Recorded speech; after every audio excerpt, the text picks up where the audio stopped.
Yeah, so hello everyone. Thank you so much for coming, despite the late night for some of you yesterday. Great to see you all here. Yeah, we're going to talk about improving the tabs and subtabs navigation experience in ILIAS. So, let's start with diving into the tabs by looking at the tabs of the test and assessment. And now I ask you to put yourself into the mindset of somebody who sees this for the first time.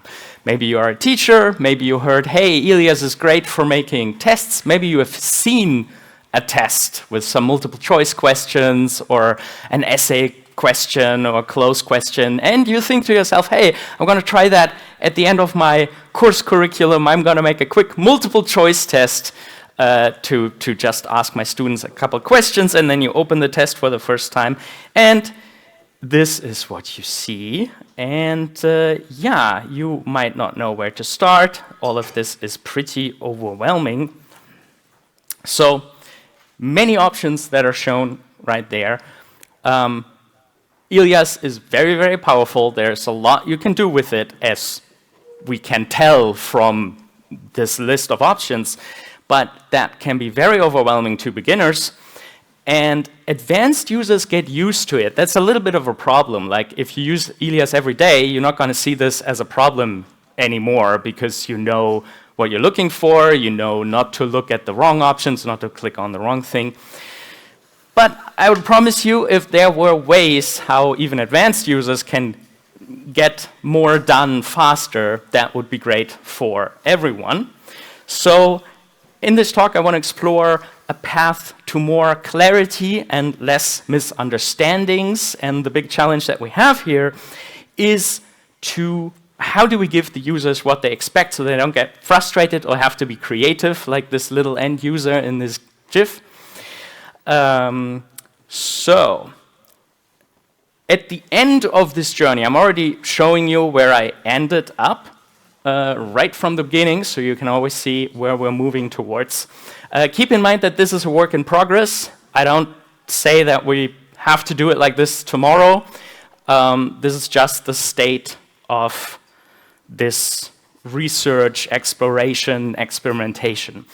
So one proposal, one approach I have is to think about the user intent and the workflow that a user goes through first. And this is our guidance, our base for the whole navigation. So how could this look? Let's say we create our first test, and we open the empty test, and maybe we're just being greeted by the things that we can do right now. So maybe there could be just an option to create a simple pop quiz, like the teacher in our example maybe wants to do. Just a couple multiple choice questions, and in the end, just some points to tell you how well you did. Maybe you want to create a complex exam, and you need all the special, detailed functionality that we have for grading and controlling these exams securely. Or maybe you already have a course or question pool or a QTI export maybe at some point that you want to import. There is no export tab because it's an empty test. Why would you want to export an empty test? Why do you need metadata now? You don't need all these things. They don't need to confuse you right now. And the great thing is, by clicking on one of these options, the user tells us their user intent. They tell us what they want to do. That's one of the big problems in interface design, that we don't know what exactly the user wants to do. So here they can tell us. And then even in the interfaces after that, if we go to a interface as we know it with some tabs, we can simplify them. So let's say we clicked on the simple pop quiz creation, then we get into the usual ILIAS tab and subtabs screen, but we only have the options relevant for creating a simple pop quiz. And similarly, if we declared, no, I want to do complex exam, then you get all of the options and you get things like competence thresholds or setting personal default settings or something, you know, all this complex stuff that you might need for your use case. And then when you come back later to the test, we saw the cover page in the beginning only had 3 options. But when you come back to the same cover page while the test is already running, and maybe you also took the test just to see if it works, then you're greeted with a few more options. And once again, these are all statements of user intent. So because you are the administrator, you see all these options. You are the managing user. A user who's just taking the test would just see continue test and maybe my results. That's all that's needed for them. But for the managing user, maybe we can edit it again. We can edit it as simple. We can edit it as complex. Now export might be interesting to us. And maybe there could be a couple like result screens.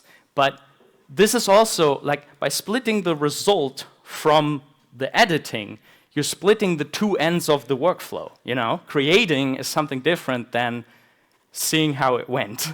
So we can sort this into different groups. And there are a couple disadvantages of this approach, namely that it is a lot of work and a lot of observation and maybe user testing, ideally, to figure out what exactly these user intents are. And maybe that's not feasible in some areas of ILIAS. So this was actually the first approach we developed, is just to have the same base structure, which is based on user intent, but it's not the exact user intent. So we'd have the same base structure all the time. You could rely on this segmentation. We would have everything related to viewing stuff, everything related to editing stuff, everything related to assigning members and participants and stuff like that. Settings would have all the settings, everything that you can change how the object can behave, and that includes permissions and learning progress. And you would have evaluate at the very end of the workflow. You want to see how it did. Yeah, and that would be it on the first layer, and everything has to be split up under there. So this is how it would look for the test. You can see that I was a little bit loose with the words. I added some words to it. That's something I was experimenting with, like maybe some objects in some context, the word edit doesn't make sense. Maybe in a repository you want to manage how the objects are listed or stuff like that. So I experimented with, hey, maybe we could add some words or specify details, but the basic idea would be the same. Like the idea behind each of these tabs is still the same. So about this presentation, we're going to have a look at the current status quo of the tabs and subtabs. We're going to have a look at some UX and UI theories, studies, and metrics because, and that is very important, design, especially in ILIAS, is not about making things pretty. We want to make things functional. We want things to work. We want to give overview as quickly as possible. And these things can be done not by taste. These things can be measured. There is no gut feeling or no personal taste about how long you need to process a page and how long you need to find the option you're looking for. And we're going to take some of these and work them into these approaches, how that would make tab navigation faster and avoid frustrations. And that is, I think, the most important to me, that the things that I'll be talking about, those are general things that you can bring into your own projects. If you have a feature, if you have an interface, even if you build a page with the page editor, you can use the principles that I explored here. And yeah, I was really happy to dig into these and happy about what I found. And maybe you are as happy as me to see how these things work and to bring them into your own projects. My name is Ferdinand Engländer. I'm a front-end developer at CAT, Concepts and Training GmbH in Cologne. We offer our own modified version of ILIAS, and it's specialized for medium and large companies.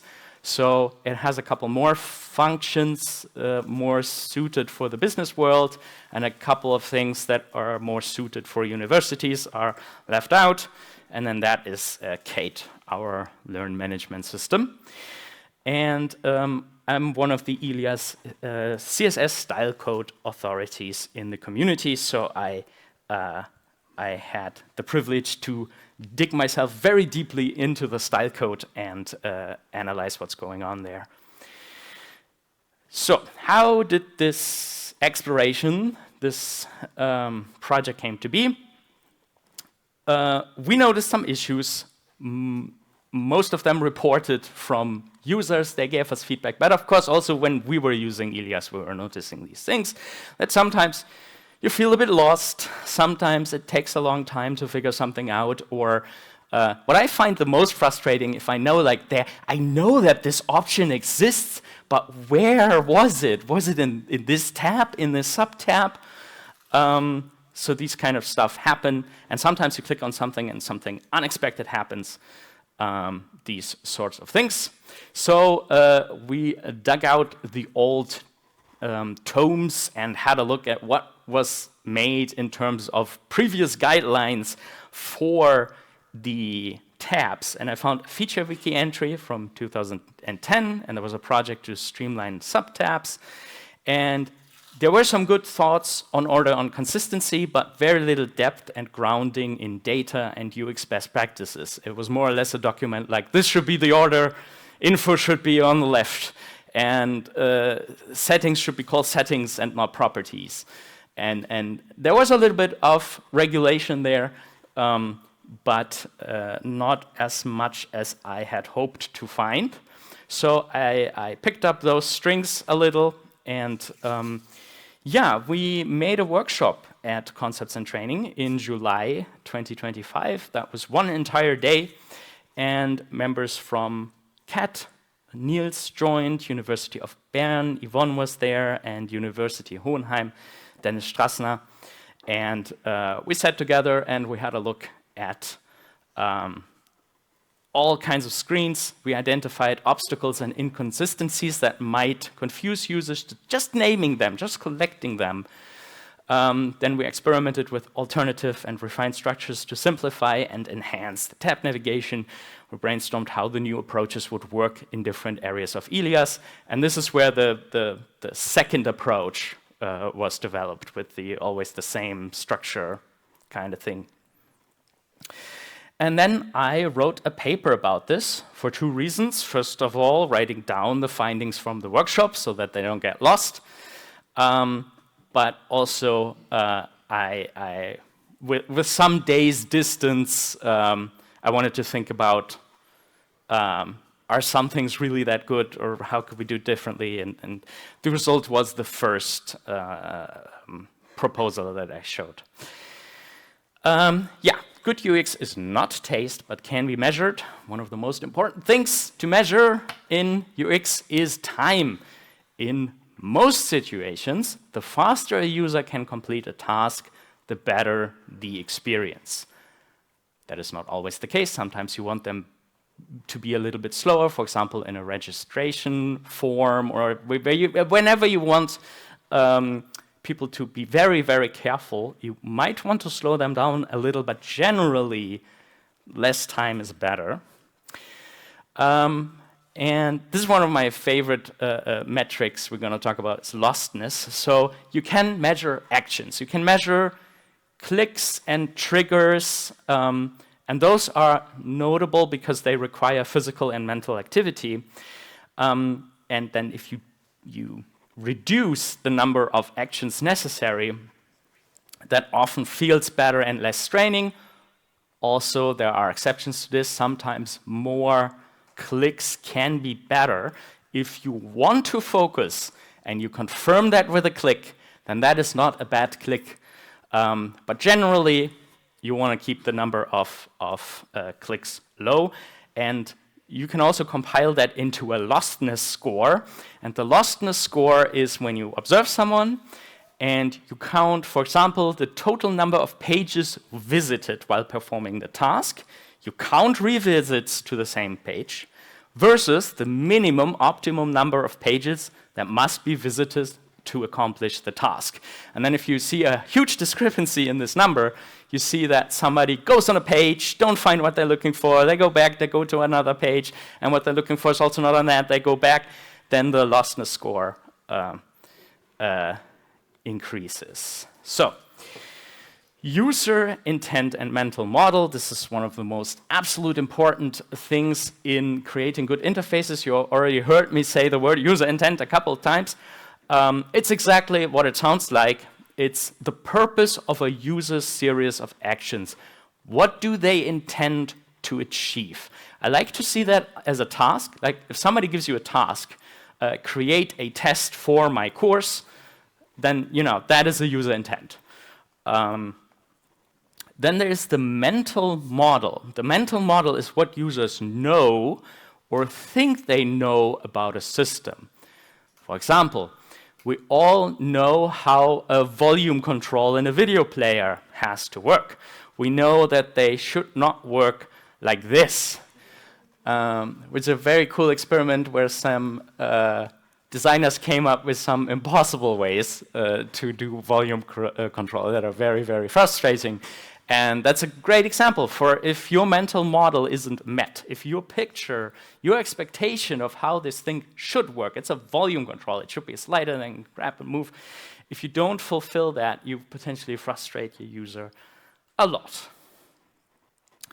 Then also a good thing to keep in mind, we only have a memory for about 7 things. So that is what we can commit to immediate short-term memory. And that's also the reason why if you see a string of numbers, if you have a long number like this, then that is a lot of individual things. But if you split it up in these little brackets, then it suddenly becomes 3 things. And 3 things are much easier to remember than the individual numbers.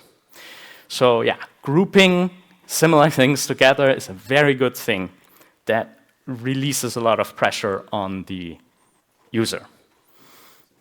So we analyzed the issues, and to do that, and that already started in the workflow, in the workshop, we had a look at a couple screens in ILIAS. We had a look at the test and assessment, questions, course, a couple administration screens, category, ILIAS learning module, and the wiki.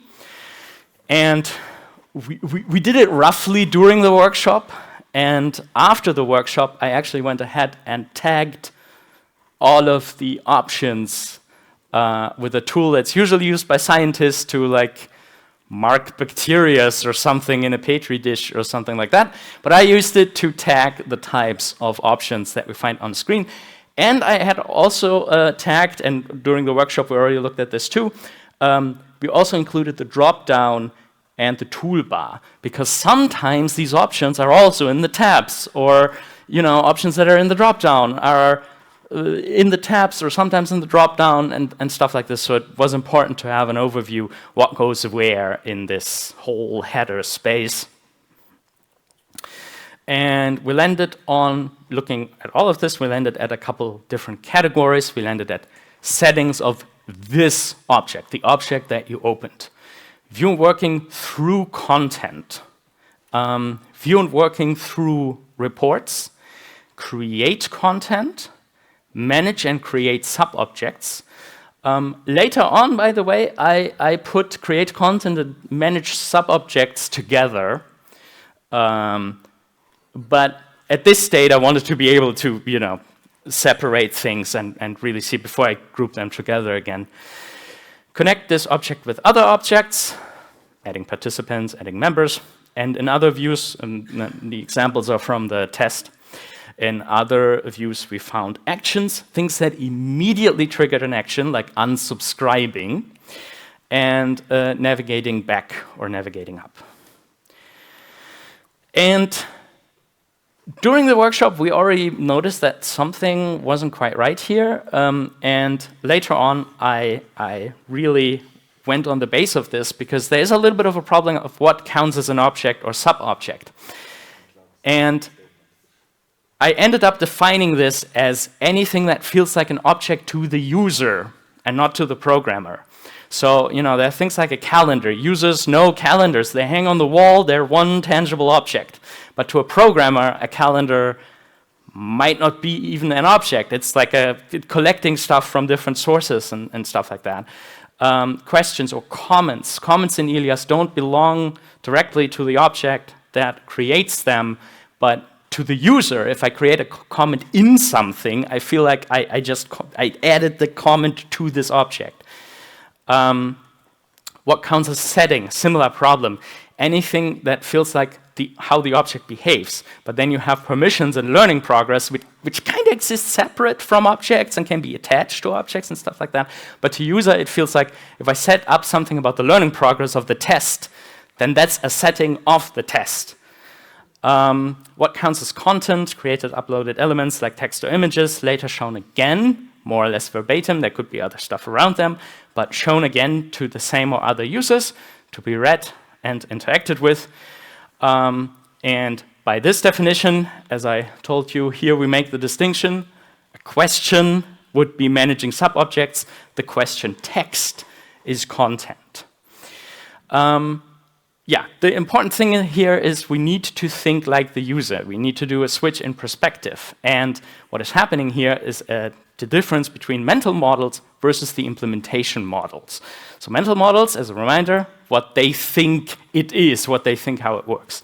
And the implementation model, in contrast, represents how a system, application, service, interface, etc., actually works. It is shaped by technical, organizational, and business constraints.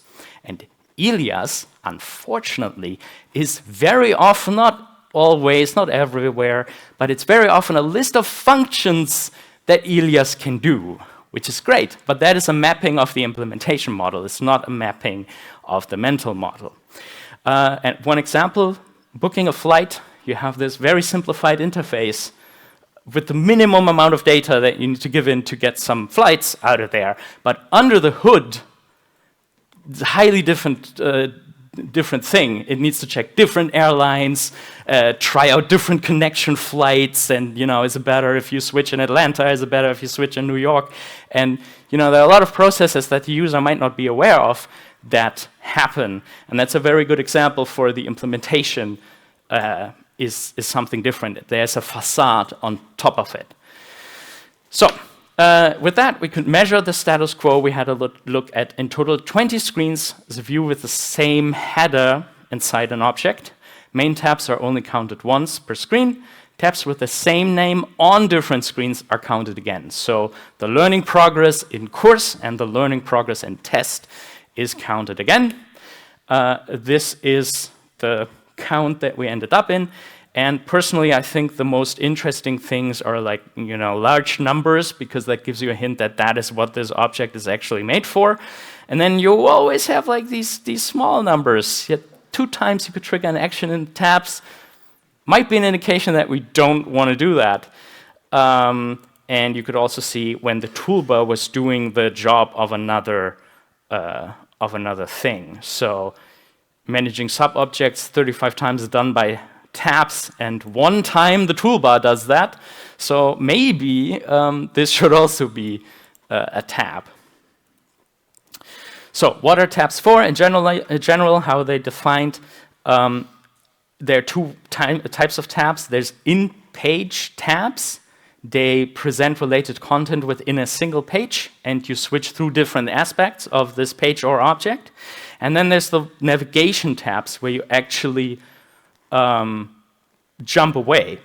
And this is something that has been used for menus at some point, because the cool thing about a tab is that it shows you exactly where you are right now, because that tab is open. So that's why it became very well used. And with all this knowledge, we can identify outliers. We can identify what doesn't belong here. For example, we have a question, and we can edit the question, we can edit the feedback of the question, we can edit the hints of the question, we can do content for recapitulation for the question. So that's kind of in-page tab navigation. We're switching between different aspects of the same thing. And then we have back to the question page, which is something different. You're jumping in hierarchy, you're navigating, and you have these two concepts next to another. Sometimes you can do that, but maybe you want to separate that, maybe you want to place these things to the right and that to the left. Or maybe this should be more towards the breadcrumbs, which are made for this kind of navigation, or towards the header, something like that. Then we have, there are no tabs in this view. I still thought this was important for the analysis, because there are some things that are commonly in tabs.